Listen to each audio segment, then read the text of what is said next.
শুরুতে আশা জাগিয়ে এখন পিঠ টান দেওয়া ইরানি বিক্ষোভকারীদের কাঠ গড়ায় মার্কিন প্রেসিডেন্ট ডোনাল্ড ট্রাম্প।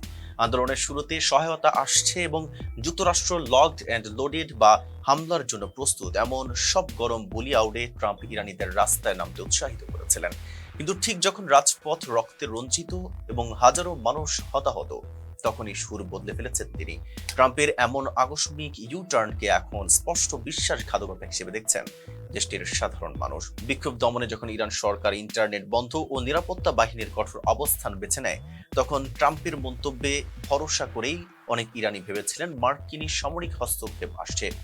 বিশেষ করে কাতারের ঘাঁটি থেকে মার্কিন কর্মী সরিয়ে নেওয়ার ঘটনায় সেই বিশ্বাস আরো দৃঢ় হয়।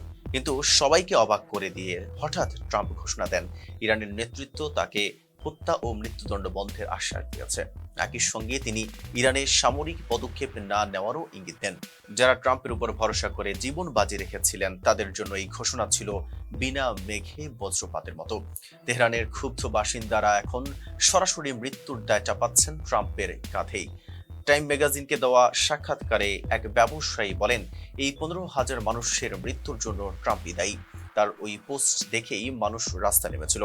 অনেকেই অভিযোগ করেছেন ওয়াশিংটন গোপনে তেহরানের সঙ্গে কোনো সমঝোতা করেছে এবং ইরানি জনগণকে কামানের গোলা বা রাজনৈতিক খুঁটি হিসেবে ব্যবহার করেছে। ট্রাম্পের আশ্বাসে যারা রাজপথে নেমেছিলেন, তারা এখন নিজেদের প্রতারিত ও বোকা মনে করছেন। ক্ষোভ প্রকাশ করে এক ইরানি নাগরিক বলেন, ট্রাম্প শুধু বাহিরেই নয়, ভিতর থেকেও একজন কাপুরুষ।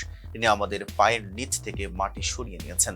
বিক্ষোভকারীদের মতে ট্রাম্পের উস্কানিতেই পরিস্থিতি উত্তপ্ত হয়েছিল, অথচ সবচেয়ে সংকটময় মুহূর্তে সেই সমর্থন উধাও হয়ে যাওয়াটা নিছক উদাসীনতা নয়, বরং ইতিহাসের অন্যতম বড় প্রতারণা। আপনাদের সাথে ছিলাম মেহেদী হাসান। ফেজ দ্য পিপলের সাথে থাকার জন্য ধন্যবাদ।